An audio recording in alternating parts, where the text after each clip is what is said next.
Welcome to Just Wanna Quilt, a research podcast coming out of Tulane University Law School, where we explore all kinds of things, stories about quilting, tools, field trips, maybe some famous quilters stop by, and of course a little bit of copyright thrown in just for fun.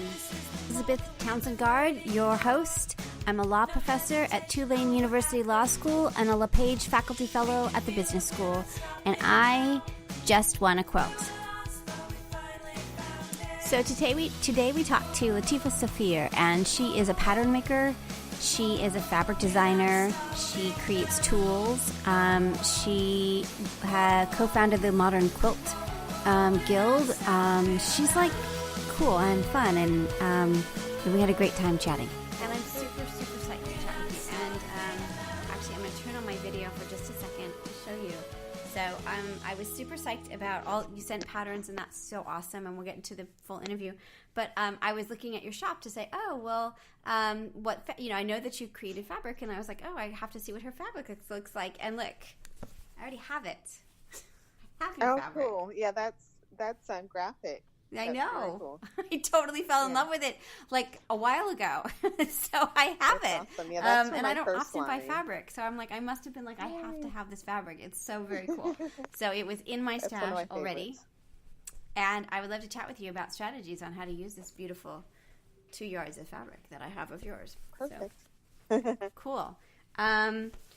Okay, cool. So let me get to my list. So I thought today if you're cool with this, what I thought we would do, and I don't know how much you know about the podcast, so I can tell you a little bit about that too. Sure. So I'm a law professor. We're trying to understand the role of law and creativity, and we're looking at the quilting industry in particular, kind of a deep dive in the quilting industry, and I've been doing it for about a year and a half. We've done about 300 interviews. So with each interview, we try to learn something a little bit different. And what I was thinking about when I was looking at the stuff that you do and the things that you sent, and I think it was a comment you made on one of your videos about that it's difficult to make templates, that it's not just an easy thing that happens. That I thought maybe what we could do is talk about the mechanics, the practicalities that behind the scenes of being a pattern designer and a tool maker. In terms of, and I have a bunch of questions about that, if you're cool with that, and then along the way we'll talk more about the different things that you have and do and all that kind of stuff. Does that sound like a good plan? That sounds good. Okay, cool. So we begin with a really simple thing, which I already know, which is tell me your name and where you're calling from. Okay, so I'm Latifah Saafir. I am currently residing in Los Angeles, California, and that's where I'm calling from today. That's cool. Where in LA do you live? I actually live in LA, so most people that you talk to don't actually live in the city. Right. But my grandfather owns a home here. He's 97 or 98. His age is debatable at this point. He keeps making himself a little older every day. Yeah, I feel that way sometimes. I thought I was turning 50, and I wasn't. I was turning 49. Exactly. It happens to the best of us. But he owns our home here, and we've actually moved here to take care of him, so that we could keep him more comfortable in his home for longer. That's really nice. We're right in the middle of the city. Yeah, that's awesome. I lived in LA. I did my graduate work at UCLA. And my undergraduate work. Nice. So I was here for 10 years, and we kept moving around. So we lived in, where do we live? Encino, Santa Monica, West LA, North Hollywood. That's where my husband and I lived for a while. Awesome. Everywhere. Like LA, you know. You got to experience LA for LA's-ness. Have you lived in LA your whole life? I guess the majority of my life now. And I've been back pretty much a year after college. I came back to LA. So I lived in LA and then Texas my whole life. Oh, interesting. Did you go to school in Texas? I went to college and spent high school in Texas. And I was in Texas for about 10 years. Nice. Mm-hmm. Okay, cool. Well, LA. See, I love LA. That's why, it's like a thing, right? LA is a thing. It is. It's just a thing. It's hard to explain to people. It's different than New York. Really? Right? It's very different. It really is. Very different, yeah. It has a completely different personality. Hugely different. And it feels like when I go to New York, I've never lived there. When I go to New York, it's like it's fun, and you go on the subway and you go adventure. In LA, you live it. Like, I don't know. It just seems like it's a very different experience. It's a For very one, different. LA is a car city. It's not a walking city. It's a not So you experience it different that way. And Totally. LA's the kind of city where you can find your people and your thing, whatever that is. Yeah. But it's also a sort of I always say it's very Hollywood, which I think is very selfish sort of an attitude. So you got to find your people and fit in there, you know. People are very self-involved. It's true. Yeah, very, and very it's a little much so. bit, I mean, people always talk about New York being brutal. LA is brutal in a very different way, I think. It's very, it's a hard city. It feels like if you can survive LA, you can survive anything. Because it's Absolutely. It's a tough, and the people are tough in a good way. I mean, I'm just saying, like, the survivalist. There's a survivalist mode. Everything is survivalist. They're going to the grocery store is like, right? Driving. Yeah, there's nothing is easy about life in LA, I don't think. I mean, I lived there for 10 years, so I mean, I liked it, sort of. I mean, I feel like I am an LA girl, you know, because, like, it gets in you, and, like, I feel like when I need to be tough, I can be. But it's a tough. It makes you into a tough cookie, I think. Right. It does. All right. So that's not our first question. That's just like me freaking out about you being in LA. It's like a PTSD moment or something. I don't know. Okay. So tell me your first memory of someone sewing or quilting in your life. My mom used to sew. It was never an activity she enjoyed. So my memories of her in front of the sewing machine are of her being very frustrated. I always say she used to cuss the sewing machine out without actually using cuss words. I like that. She used to be very frustrated. It was not an enjoyable experience not at enjoyable. all. But she did around that same time. This is when we were very young. So I'm second oldest of six.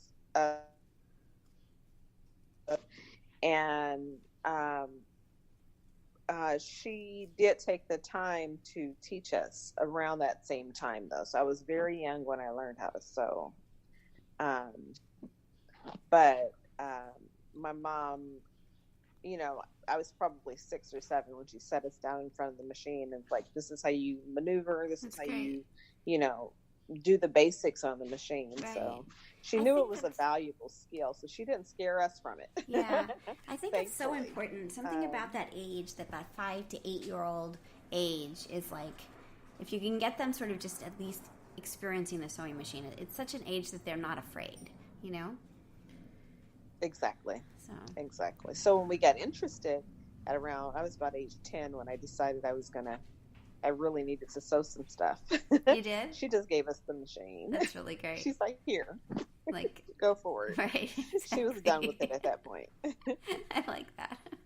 That's funny. Okay, so when you went off to college, what was your major? Or were you always an artsy person? Did you go for arts? Did you go for something else? Sort of tell us a little bit about how you got to where you are now. So I'm one of those people that have the blessing. And sometimes, I guess in my earlier years, I thought of it as a curse sometimes too. But I've been very right brain, left brain balance. Yeah. Meaning I've always been good in the very technical, you know, engineering idea, you know, math and all of that. But I've always been very interested and sparked by the artistic as well. And if I take those kind of silly brain test or whatever, it's always like 50-50 or 49-51. Left brain, right brain. So when it came time to go to college, I literally was all over the map as far as things I was interested in and wanted to major in things that I thought I would do well in. And at the end, being raised with not a lot of resources growing up, what I could do best financially is what really won out. So I majored in mechanical engineering, and I have a Bachelor of Science in Mechanical Engineering from Prairie View A&M University, which is a historically Black college in the Texas A&M system. And while I was at school, I did have my sewing machine and my fabric stash under my bed. That's cool. And I pursued, but didn't actually get the minor, but I did pursue and take classes in a minor in merchandising and design. Oh, cool. Because that was the closest I could get to. I was more interested in fashion than I was in quilts and stuff at the time. So interesting. That's really cool. So and I still stay in contact with my teacher from that minor back then. It helped me to maintain my sanity in engineering school. I like that. I really do. Yeah.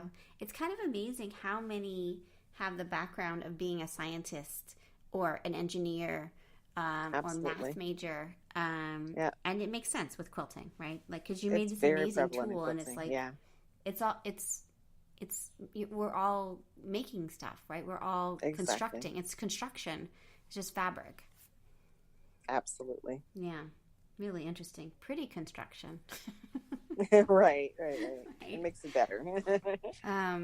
Okay, so you went to college. What happened after college? After college, I went into the workforce. I did work in engineering I did never work directly in engineering because I needed to exercise more areas of my brain. So I took a job with General Electric in their technical sales group. I was in their technical leadership program for a couple of years. And when I left GE, I met this really amazing inventor who ran his own small business, and that's how I made it back to California. And his name was Thomas Meeks, a self-taught, like brilliant. That was my first introduction to understanding the necessity of patents and contracts and all of that when I worked with Tom. And I worked with him for a number of years, actually until he passed. And he was just a wealth of information just from taking a creative idea and making it come to life. Of course, it was very technical and not, the artistically creative, but still creative nonetheless.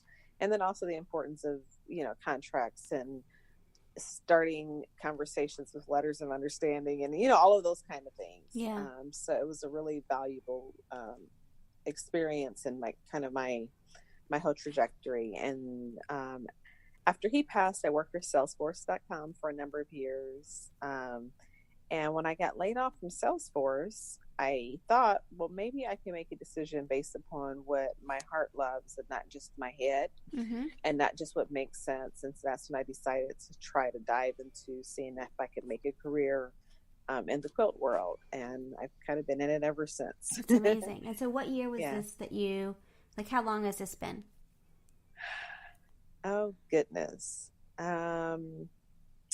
Maybe it was 2013, that I got laid off, but I didn't start right away full time in it. I started off as an educator with Janome. So I traveled with Janome for a few years with their education team. And it was a freelance type thing. So I did have time and space to do this, to start to build on the side. So I feel like I'm still building, I feel like I'm not, completely where I need to be or where I want to be in it. But it is definitely something that I do full time now. That's really interesting. So tell me a little bit about Janome and sort of how did you get involved with that? So, yeah, Janome, I've always been a Janome girl ever since I got into quilting. Janome is a Japanese sewing machine company. I work for the American branch, and it's just a really fabulous sewing machine company. I met my contact at Janome at the first QuiltCon, and we were kind of talking, and she heard about me being laid off. She said, well, I know what I was talking to her about what I wanted to do. She said, I know what you were trying to do. Do you want to work for Janome in the meantime? Wow. And it was an excellent experience because I got a chance to kind of get out into the quilt and sewing world.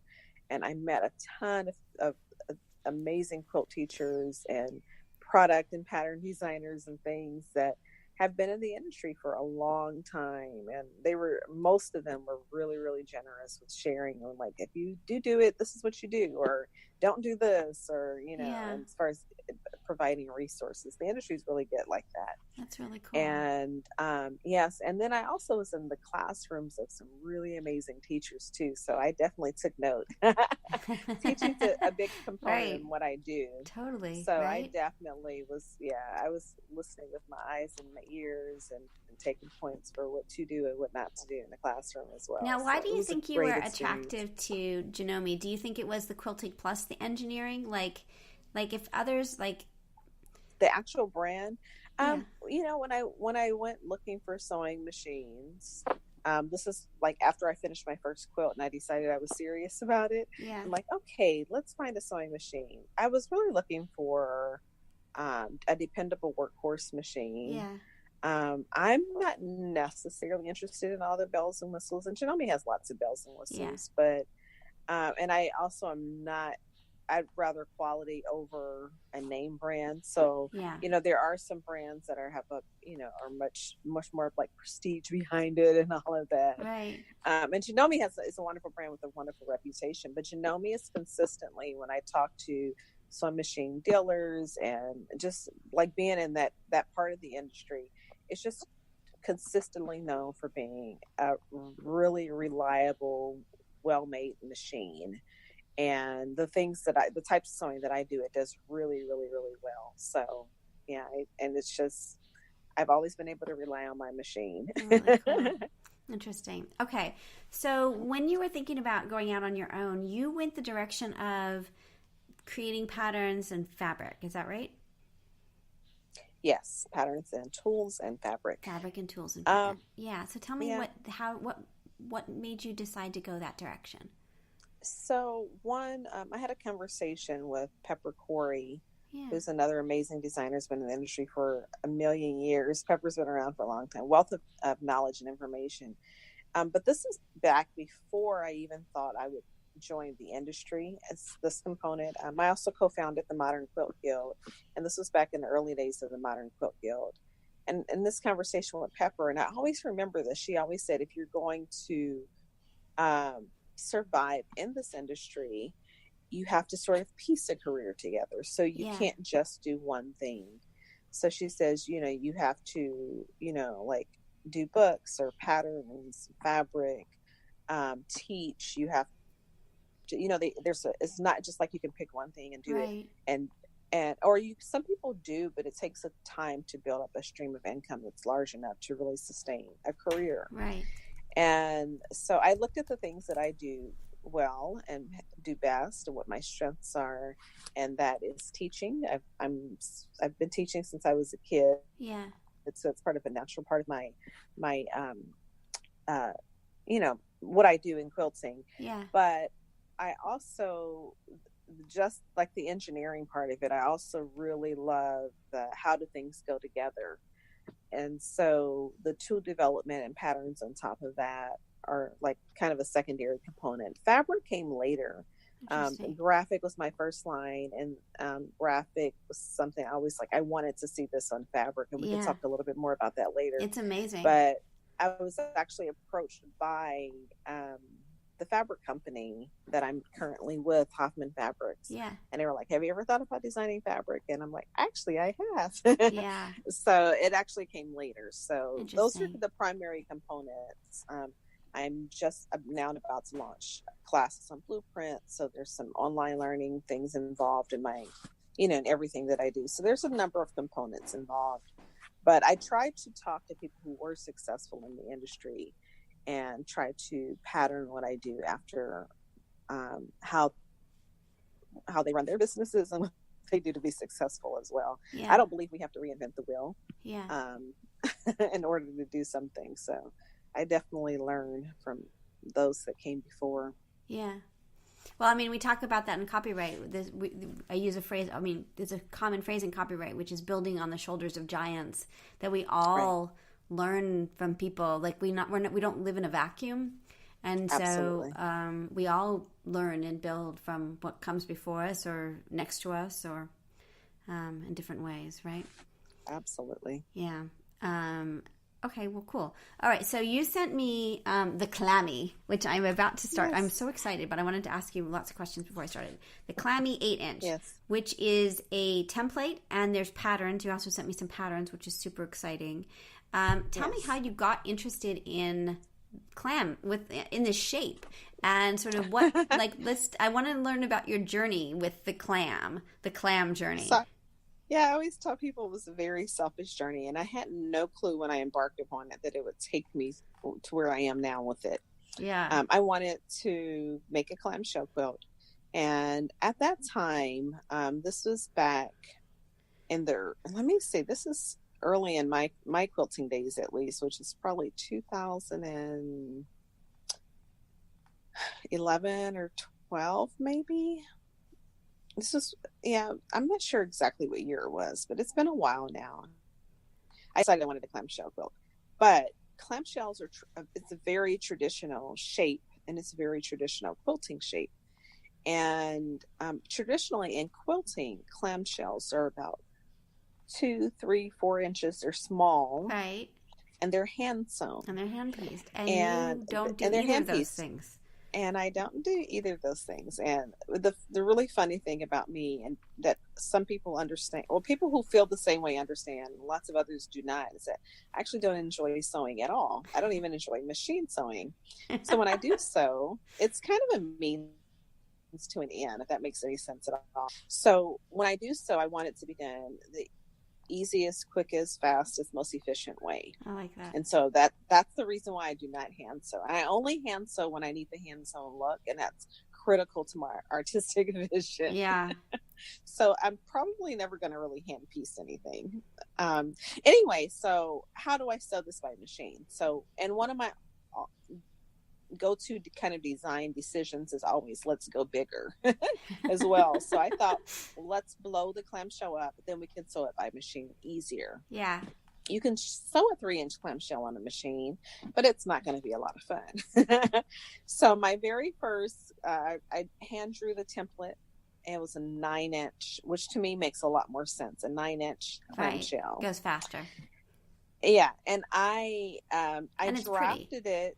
Yeah, and I drafted it by hand with a handmade compass on a sheet of paper, cut it out in my hand. So then insane. I cut out, like, I was so very overconfident that I cut out like a quilt's worth of these clamshells. Started sewing them together, and they didn't go together well because my template was not right. So I'm like, you know what? And I used my good fabric. I used my Japanese fabric that's like, $18 a yard or whatever. So of course I went back, and I'm still using the same fabric site. That's how it ended up being an 8-inch clammy. I like that. So the next templates I drew, I took my time with them. I like that. I think I drew them this time on the computer, and then I drew 8-inch template. Then I next drew the 12-inch template. And so when I started making them, everyone else started saying, I want to make them too. Yeah. And so that became the very first clam pattern, which is this really long and cumbersome pattern. It was my very first attempt at writing a pattern. It was also my first free pattern. I posted it free because I was not confident at all. I'm like, yeah, I'm not going to make somebody buy this because it's not very good. Yeah. And it was a free pattern with paper templates that people would print out and use those to cut with. And that's the pattern that really launched it all for me. And do you think having it free made a difference in terms of getting to where you wanted to be? Like, what's your feeling about free now? Because there's a lot of controversy on that. My feeling about free is that I don't do free anymore. And I made that decision about 2 years ago. And our industry is just flooded with free, and there's a lot of expectation around why should I have to pay something because it's free. So specifically on patterns, right? I mean, people recognize that they're going to have to pay for thread or fabric, right? Specifically on patterns. Yeah. And I do have to say, I don't know that I would not have. I think I would have done well with the Glam Clam. If it had been paid from the beginning, a paid pattern from the beginning. Yeah.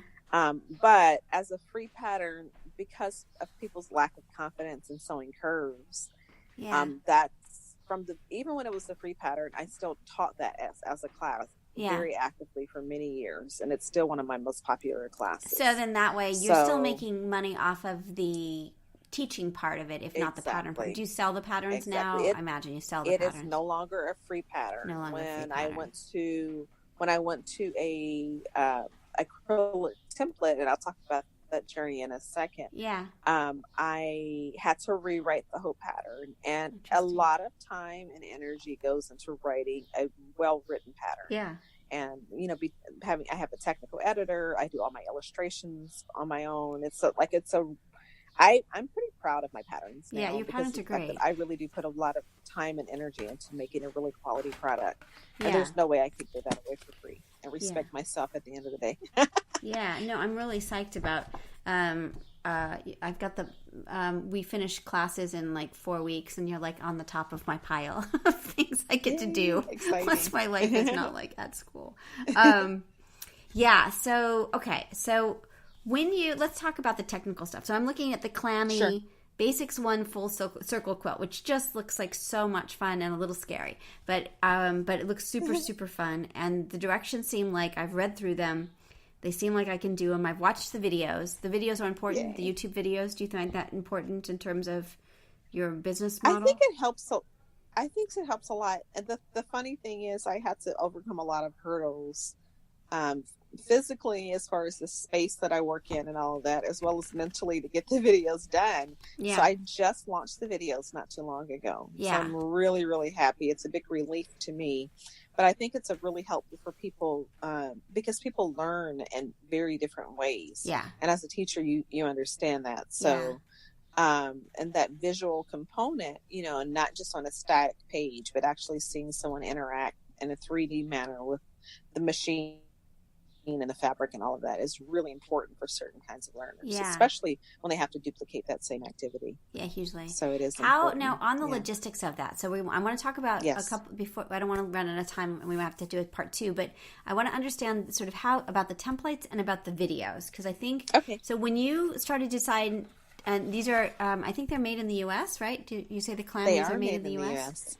Yeah, I thought that was the only way I was really going to get the quality control that I wanted on. They are made in the U.S.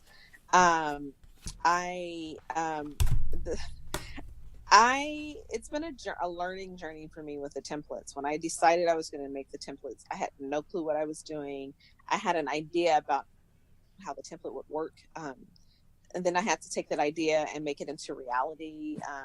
The first set of Clammy templates was not the perfect set. I've made 2 small changes since, the first set of templates went out. Yeah. So it's definitely, I would do things a lot differently now. And if I were starting that journey again, right, with all that I've learned in the process. Yeah.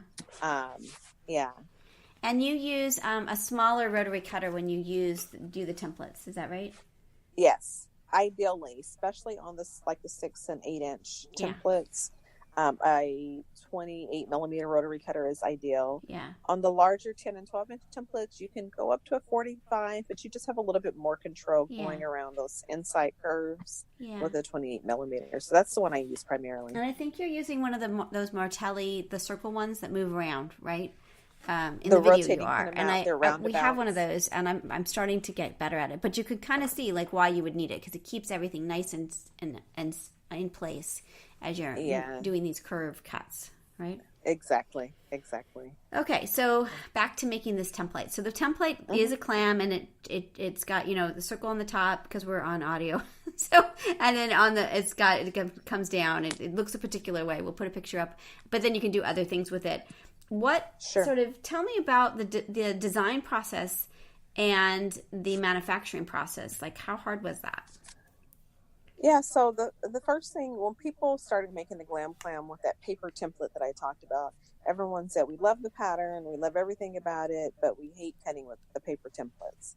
And so they were like, can you make an acrylic template? And my answer was not if it's only a clamshell template. Acrylic is really expensive. Single-use templates, from a business perspective, they're not the ideal template. One template makes one shape. Yeah. So then, of course, my engineering mind went into full force, and I figured out how to make a clamshell template. Right. Cut all different types of curved shapes. So, I think that's what's so interesting about this template, and we've been looking at templates a lot. We're doing this project on rulers and templates. Is it super clear? It's labeled. If you lose the directions, you don't lose what this thing is, which isn't true with many templates. You look at it, because I have a lot of them, and I'm like, I have no idea what this thing does. Now the directions are not attached, and it also it just feels like it's really seriously designed. The arrows and the 1/4 inch seams are there. I mean, everything, the little cutouts. This just seems like you really took your engineering brain and really thought about how to make this usable. I tried, and then there are also like improvements. Like I kind of want to scrap the whole thing and do it all Do it over again. I mean, I would use the base. It's just one or two things I would change that are would be slightly different on it. Yeah. But I parts of me wants to take what I know now and like do the whole thing all over again. Do it But again. I do try to think through as far as I can. The thing about a template is you have to design it for what you're doing now, but also what you want to do in the future with it. Yeah, right. You know, and at some time that future component makes it kind of difficult because it's always, well, what else can we do and what else can we do? So yeah, and the company that makes my templates, they've been really, really great to work with because they've made a ton of quilting templates in the past. That's so they really have cool. had really great feedback and that type of thing as well. So it's been an interesting journey. Interesting. For sure. And then you sell these directly on your website. Then do you also use a distributor, or sort of how do the... Oh, yes. Yeah. I'm signed up with all the major quilting distributors. And so Checker Brewery, United Notions, Peterson Arn, I'm missing one. They're going to be mad at me because I'm not mentioning all of my distributors. Right. I mentioned brewery, but so yeah, all the major distributors, lots of online shops and brick and mortars carry them now. And how did you go? And you order them directly. How did you go about doing that? Like you were probably already known for other patterns that you had made, and how does that relationship begin? Okay, so this is a whole nother story in it, and we don't have time for the full thing probably, but when I really finally got ready to say, okay, I'm ready to launch patterns and things, templates were one of the first things that I did, and I did a successful Kickstarter campaign. You did. And I launched the 8-inch and 12-inch clammies through a Kickstarter. Six 8-inch, 12-inch clammies, and my first 4 patterns were done through a Kickstarter. That is so campaign, cool. And that was my first set. I was literally in tears because having people say we love your work and having people say we love your work, here's money. Yeah, are two different things. Totally different things. That's right. And I was fully funded in less than 48 hours. That's incredible. So how much did you? Yeah. So a Kickstarter. How much did you do for your Kickstarter? Like how much were you trying to raise with your Kickstarter? My goal was something like $10,000 or $12,000. I raised double that. Wow. So I raised $20-something thousand. And what had you done? Like that's amazing. That's amazing. Yeah. Now, did you feel like you already had a name out there when you started the Kickstarter campaign? I did because I had been teaching for a while. I was a co-founder of the Modern Quilt Guild, so a lot of people knew me through that. Usually. I had a pretty substantial online presence, which is what helped me to raise the money pretty quickly. Yeah. Right. I don't have a huge presence online, but it was decent, you know. And my voice was also pretty unique as well. So people, when they see my work, they're like, "Oh, that's Latifah's work." You know? They know. Yeah, so, you've got a particular brand, and it's exactly. That's really cool. Exactly. And what year? Yeah, I was definitely in tears. Like, that's amazing. When it happened, I'm like, that's oh my totally God, amazing. It was so really amazing. Overwhelming. Yeah. It's huge. It's huge. Well, this is so insanely cool. Now, with the YouTube videos, well, see, I've got another question. So the Modern Quilt Guild stuff, it seems like there are a bunch of you that are really that is so important to your story. And I'm curious sort of what role does it play? Like, how do you feel it, and the places that you, tell me a little bit more about your feelings about the Modern Quilt Guild and how if people don't know about the Modern Quilt Guild, which it's hard to imagine they don't, but if they don't know, tell us a little bit about what it is.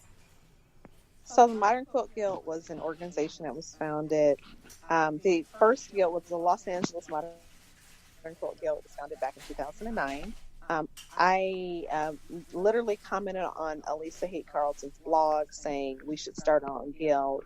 We had a similar experience at the Long Beach Quilt Festival where we didn't see a lot of modern quilts. That's during the time where there was an active online modern community, but in the real world, you didn't see a lot of modern quilts out in the quilt world. Yeah. And we thought, well, since we're all online, we may as well find our people in our cities and meet up. So we started in LA, and people across the U.S. started saying, we want to do the same thing.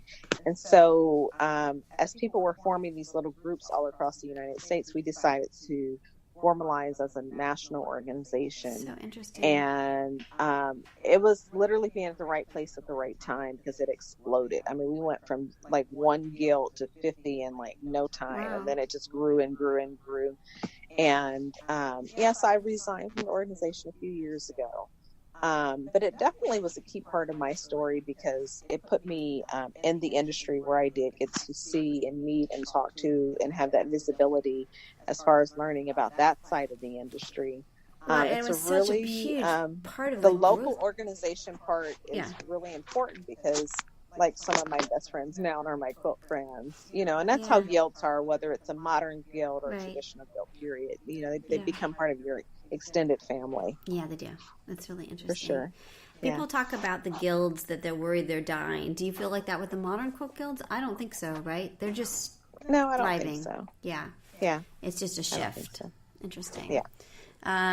All right. So the YouTube videos. So Yes. how's your experience been? How are you doing them? What's your sort of thoughts about YouTube videos and all that? So this is sort of a testament to, you have to make what you have work. I mentioned early that we moved to help to take care of my grandfather, and due to his age and things, I'm pretty much here at the house with him all the time now. So I have to make that dynamic work in my life right now.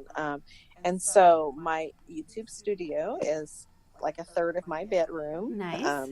I hang white quilts, this with the nice grid quilts on the wall. I have a IKEA rug. We have shelving in the corner. Perfect. I create my own little studio kind of Yeah. in the corner.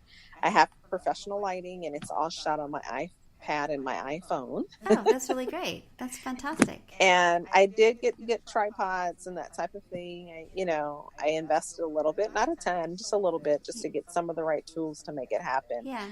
But it is a lot. Like it takes a day to get everything set up and lighting set up. Yeah. It's a lot. Maneuvering things around your bedroom, and and part of it was like a mental thing. Like, I don't love being on camera all the time. Right. All of those type of things. So it was. I had to overcome my own like internal stuff, and also just accept the fact that we, as creators and as small business owners and all of that, I don't have a sewing studio. I sew in that same space. So I sew in a corner of my bedroom. Yeah. But you can still do amazing things You no matter totally what can. your situation is, or the dynamic of your life is. Totally. So my husband took up guitar playing as like kind of, like I quilt a lot. He plays guitars, and he always says like, and he doesn't buy really fancy guitars. He buys inexpensive guitars, but he's like, if buying the guitar equaled my skill level, it'd be awesome. So, and that, just because you have a big space doesn't mean you're good at it, and doesn't mean that if a small space, like it's not about that, right? Like the accumulation in our 21st century kind of world, accumulation doesn't equal really anything, right? Like, and exactly. So sometimes It people doesn't. don't understand that. I can't wait till I have my sewing room. Yeah. But with that being said, Right. we can't let, like most of my patterns are written sitting on the edge of my bed with the tray table in front of me and my computer on top, so that's Yeah. that is my life. Yeah. I make it work, and it's been great. Yeah. Well, and it's so funny because, that's the other side of it, right? This whole notion of room of one's own. And I think it's a feminist act that whether you're a feminist or not, when your kids move out or you get a space and you take over that space, that it's like you've taken over space. And there's a political act to taking over space, regardless of whether you know it or not, right? Like, you don't have to, like, my other life was about generational theory and there's all these people during World War I that were like, well, we're not part of the war generation, but they were born at that same time. They were doing the same. Just because you don't identify as a feminist doesn't mean you aren't a feminist. Like it's not it's anyway. So I also feel like, there's so many times in my life where I have lots of space or no space, but like whatever that space is that I make is mine.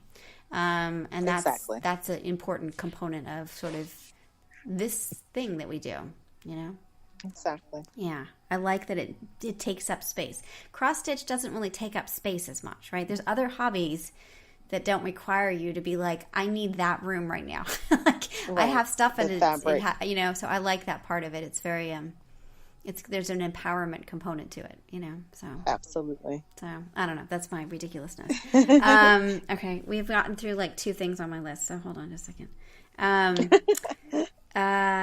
Okay, so one of the questions, I would love, this is what I would like to do, if you're cool with this. I want to make one of your quilts, and then I want to come back and talk about it. Our project is, we only have one rule, kind of side, part A and part B, which is kindness. Like, this is like, that's all I care about in my life, is like, I don't really care. You can do anything awful as long as you're kind about it. So I'd like to come back and talk about the experience of it. We're not critiquing it, and we're not mean about things. And then, but before I do, I'm also okay with critiques as well. You are, I know, because you're like you have your pattern testers, and you're like, tell me everything. Like, yeah, I know you're. I'm good at like, I have a dance background, so I'm good at people adjusting and telling me when I'm doing wrong, but in general, I don't know. I teach at a law school, so I teach people to be kind of brutal. So I just in my regular life, I like kindness. So anyway, so I'd love for you to come back. But one question, with the stack and cut method, so I'm going to use the cutting board and use my tiny thing. I'm going to try to make a circle quilt and also a clammy quilt. I'm a little afraid of the clammy quilt because I'm not super precise, and I'm afraid of the little point at the bottom. That's my only worry. Oh no, don't be afraid at all. Don't be afraid. The thing about the point at the bottom is I only make a point of that, and it used to be something I only taught in class. Like I never included in the pattern, and I decided to include it in the video. Yeah. It just makes my engineering side of my brain happy. Yeah, I like that. Right, I can kind of see what's happening, because that's how the shapes are supposed to come together. Yeah. But as long as your quilt is consistent, if you have that little gap and it's consistent, if you look at all my early clamshell quilts, they all have it. So quilts that I had one that was beautifully quilted by a professional quilter. It has all the gaps in the bottom because I didn't know that before to force it. So don't let that stop you from making it. Clamshell quilt actually is probably one of the more forgiving patterns as far as curves are concerned. Yeah. So if you're afraid of not being perfectly in your curves, the clamshell quilt. And I sent you the 8-inch. If I thought you were making the quilt, I probably should have sent you the larger one. So the larger your clamshell, the larger your clamshell, the easier it is. For people who are not confident, I push them towards this 10 and 12-inch. Got it. Okay. Yeah. That's good to know. So the 8-inch isn't difficult, but it's surprising how much longer it takes to do an 8-inch versus doing a 12-inch. That makes sense. Like, it's surprising. Like, I only teach 8-inch and up in class, or allow students to use 8-inch and up in class. And I tell them, if this is your first time, or if, go for the 12-inch. Just do it. And a lot of people like the smaller size of the 8-inch because you can fussy cut and do some other things, Yeah. And they always come to class and then they'll say, we should have listened to you. We should have gone bigger. Well, okay. Well, I'm going to try it. Oh my gosh. Absolutely. I'm so going to try it. Things I'm scared of. Clamshells. Clamshells. I'll put that on my list. Spiders, clamshells. And you'll be able to cross this one off. Totally. It's not as hard. Give yourself to, if you're doing the clam, give yourself to row 3 so you get comfortable with the process. That's cool. How you sew it. And then give yourself a couple of rows to. Awesome. Okay. And then in terms of the stack and cut, you're saying stack a bunch of fabric. How many layers do you normally think you should do? So as the responsible teacher, I tell people, 2, 3, 4. Yeah. I stack and cut a lot more than that. What's your okay, so what average do you cut? Just curious. It depends. Like some things you want to make sure your stripes are straight or whatever, and then I'll stack. Yeah, I'm just doing solids. But I will stack and cut. 6. I've been known to do 8. Yeah. With that 28 millimeter, you're a little bit more limited. Yeah. So probably 6 would be my limit. 6 is your max. I'm pretty aggressive with it. Put in a new blade. Yeah. Cool. Yeah. Go for it. All right. Well, and if that doesn't work well, then just go down to 4. Okay. All right. Well, okay. So this is part 1. I'm going to do some stuff, and then we're going to come back. It's going to be like magic, and we'll talk. Like in a month or so, once I'm done with stuff. Does that sound like a good plan? It sounds perfect. You are awesome. Thank you so much. And the clammy. I'm so spiders and the clammy. So I'm not the clammy. The clammy's gonna clamshells. Also, I really like orange peels, but they scare me too. So maybe I'll try your orange. But the thing is, the curve is the same. The curve is the same. So I know you can do an orange peel with this thing too. If you can sew one, you can sew the other. Yeah. You know what I really like about your clammy thing is that you've got pictures on the template of the things you can do with it. So that I like that part too. Yeah. Yeah. So the funny thing about, since, you're into intellectual property and all of that and the law behind it all, is that I've been noticing in the industry now that the name glam clam and also the term clammy, which are two terms that I originated, are now becoming standard. Have you terms. Done any trademark work on it, or do you care? I have not. And I wish I had, and I don't know that it's too late or not now. I don't know. We should look into that. On the most recent glam clam pattern, I actually did start just putting a TM mark on it, which I hadn't. You never think to do that on a pattern name. Yeah, right. But there's two other pattern designers who've used glam clam in their patterns now. Interesting. Would you that kind of upset me a little bit. Yeah, no, because, I get that. I do get that. Just on a... Yeah, well, what we're trying to do, and we can talk about this again next time if you want, but what we're trying to do is understand these problems and then hopefully have a resource or service or DIY things to help people. We think there's two levels. One is an annual checkup, so what you can and can't do, and like, oh, your new products are coming out, and have you trademarked this, or do you need a copy? Like, what do you need to do to protect it if you want that, if you care about it? And then we keep calling it an ER service that because we'll know you, then if something happens, we can quickly help you figure out what to do. And sometimes people are like, I don't want to do anything. And you can just feel comfortable being like, oh, okay. Because that's what we kind of found along the way, is that there isn't a lot of resources on the intellectual property and general kind of businessy stuff. In the way and some of the info is out there is kind of, I don't know, some of it's not correct. Some of it's not correct. And some of it's also very vague. And there's one, there's one group out there that puts themselves out as like knowing a lot, and they keep getting it wrong. Yeah. It's really interesting. Some of it's not correct, and some of it is also very vague. Yeah. And that's how the law is too. I know you understand that part of it. So some of it you're like, well, I'm not quite sure, So I gave a lot of thoughts to whether I should patent my template, which I did not do. Yeah. And it was more of a financial decision than anything else with patenting, and I understand that. Yeah. And then certain names, so like the clammy as a name and glam clam as a name. Right. Well, and whether or not I should trademark them. So it's an interesting, it's a lot of decisions. Fabulous. Have a great day. Perfect. All right. Take care. Thank you so much. You did the same. Oh, bye. Bye-bye. So you've been listening to Just Wanna Quilt, a research podcast coming out of Tulane University Law School. And I'm Elizabeth Townsend Garr. If you like this podcast, keep listening. Also, we have a Facebook group. Come join us. We talk about a lot of things. We also have an Instagram account. And of course, most importantly, I really hope you get a chance to quilt today.